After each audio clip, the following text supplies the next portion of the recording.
come from the heart, that's what defiles you. How many times we have spoken some words out of our mouths?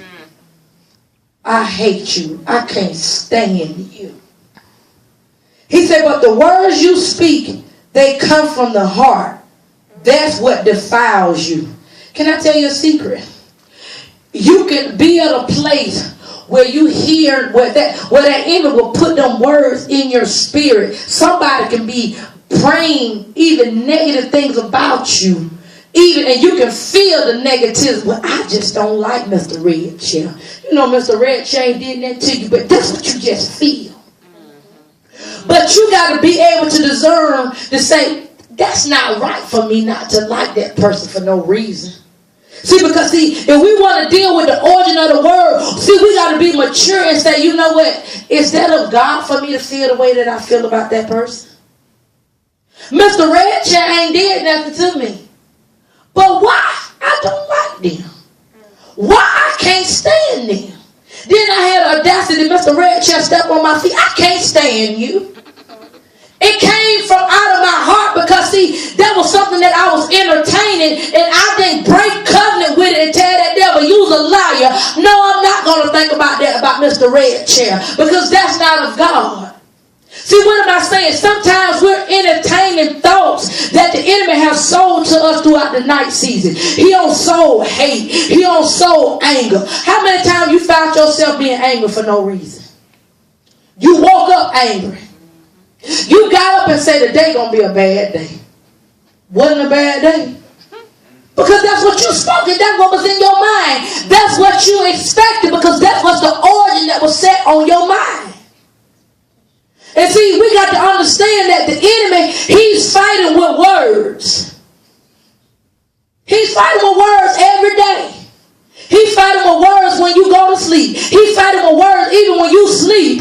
And you sit up and left the TV on some crazy stuff. And you wonder why you walking up feeling mad and want to fight. Because you had all kind of fighting pictures on TV and you sleep and that's what's going into your spirit, man. And you wake up want to fight. Ain't nobody did that to you, but you get snappy. Don't say nothing to me. I ain't in the mood. How you ain't in the mood waking up like that? Get your hand off of me. You wake up like that?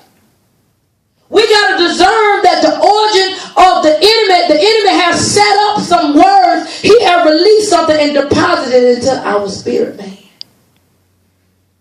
And we got to discern this didn't come from God. When you look at 18, he said, for the words you speak come from the heart. That's what defiles you. He said, from the heart come evil thoughts. You see that? Amen. Murder, adultery, all sexual immorality, theft, lying, and slander. These are what defile you. Do it say that I got to go kill somebody to be a murderer? No.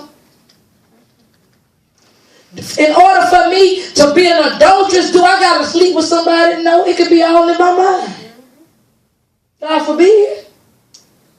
Because if we're not dealing with these thoughts that come to our mind, it will cause us to be sick. It'll cause us to want to do things to people. Because like I said, if all you doing is watching all these video games with killing somebody, time somebody make you mad, guess what the enemy gonna put in your thought? Go kill them. We watch and we wonder why our children want to call women B's and H's. You know why they want to call them all B's and H's? Because that's all what they listen to. You don't respect the women.